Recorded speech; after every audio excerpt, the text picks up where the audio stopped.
नमस्कार, मैं प्रियांशा लाजस और आप देख रहे न्यूज प्लस 21। आइए एक नजर डालते हैं दिन की 10 खबरों पर।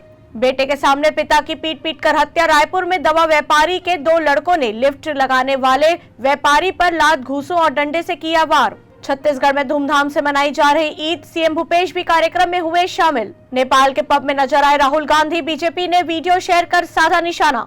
यूरोप दौरे के बीच पीएम मोदी ने दी अक्षय तृतीया, बसावा और परशुराम जयंती की बधाई।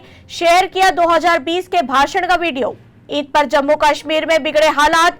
अनंतनाग में नमाज के बाद मस्जिद के बाहर सुरक्षा बलों पर पथराव।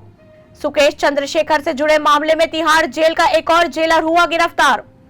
देश में घट रही कोरोना की रफ्तार। पिछले 24 घंटों में आए 2568 केस। एक्टिव मामलों में भी दिखी गिरावट। जौनपुर में सन की भतीजे ने ताऊ को उतारा मौत के घाट।